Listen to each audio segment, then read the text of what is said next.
সেনাপতি কর্ণ কক্সবাজারের যুদ্ধর ফলাফল কি? নিবাদ কিয় পৃথিবী বিখ্যাত ভারতবর প্রিয় কৃষ্ণ মহারথী কর্ণর হততাজি শত্রুপক্ষৰ কোন বীর নিধন হল? যুদ্ধক্ষেত্ৰলৈ সংগুৰুপতি গৈছে।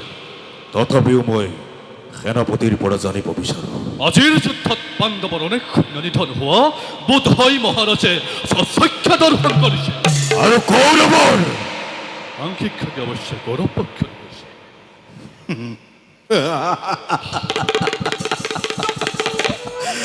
একো ক্ষতি হোৱা নাই। মহাৰথী কৰ্ণখেন বীৰ সেনাপতি থাকোঁতে কোনো সৈন্যৰ কিবা ক্ষতি হ'ব পাৰেনে? বিদ্ৰোহ নকৰিব মহাৰাজ। তিৰস্কাৰ গঞ্জনা কৰ্ণই জীৱন্ত কালত নকৰে সহ্য। সহ্য নকৰি কি কৰিবা?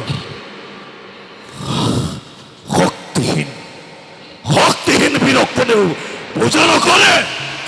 ৰণক্ষেত্ৰ এৰি পলায়ন কৰা সেনাপতিয়ে কেতিয়াও সন্মান পাব নোৱাৰে।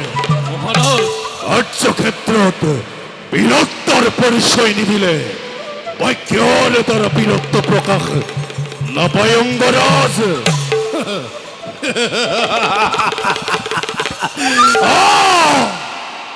প্ৰকৃততে তুমি বীৰ নোহোৱা।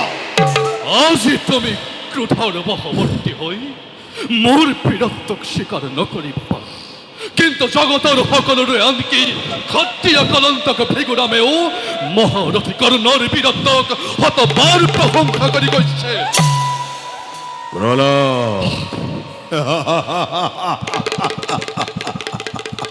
সকলো প্ৰলাপ বীৰত্বৰ কথা মুখত থাকিলে নহব।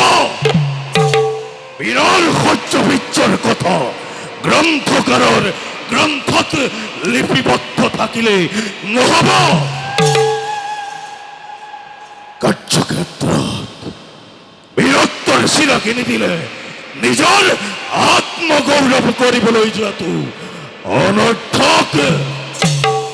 কোৱা অংগৰাজ, ৰণক্ষেত্ৰত কোনো সৈন্যৰ ৰক্ষাৰ ভাৰ কাৰ হাতত সঁপি তুমি প্ৰাণ ৰক্ষা কৰি পলাই আহিলা? তোমাৰ হাতত। মহাৰাজ, তোমাৰ হাত। তুমি কৌৰৱেশ্বৰ বৰ্তমান থাকোঁতে জীৱিত কৌৰৱ বাহিনী নিসহায় হৈ থাকিল কেনেকৈ? অংগৰাজ, ইমানেই যদি তোমাৰ আক্ষেপ, তেন্তে স্ববাহুবলে পাণ্ডৱক জয় নকৰিলা কিয়?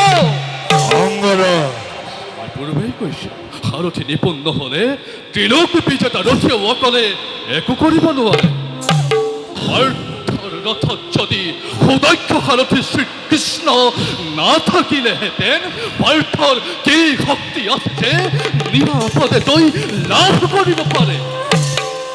তুমি জানা ৰজা, কৰ্ণৰ ৰথত যদি সুদক্ষ সাৰথি থাকিলেহেঁতেন ধৰা ধামত এনে কোনো বীৰ নাই যিয়ে কৰ্ণক পৰাস্ত কৰিব পাৰে।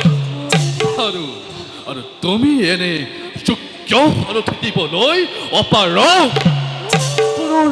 মোকে কাপুৰুষ বুলি গঞ্জনা কৰিছা। জীৱনত কেতিয়াও ভবা নাছিল তোমাৰ পৰা এনে নিষ্ঠুৰ গঞ্জনা শুনিম বুলি। মই আকৌ কৈছো মহাৰাজ, তোমাৰ ইচ্ছামতে যোগ্যজন সেনাপতি নিয়োগ কৰি যুদ্ধ জয় কৰা। মই মোৰ পথ অনুসৰণ কৰোঁ।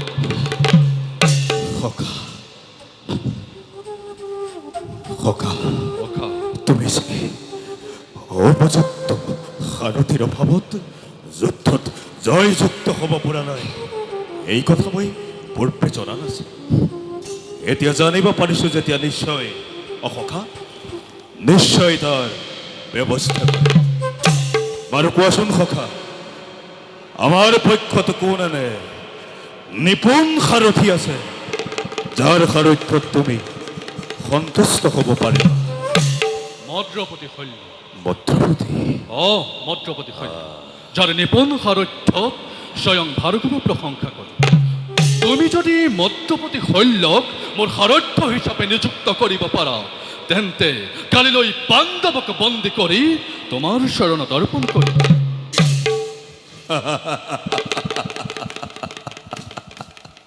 তুমি নিশ্চিন্ত থাকা সখা যোৱা সখা বিশ্ৰামৰ হেতু ময়ো যাওঁ মধ্যপুতিৰ সমীপে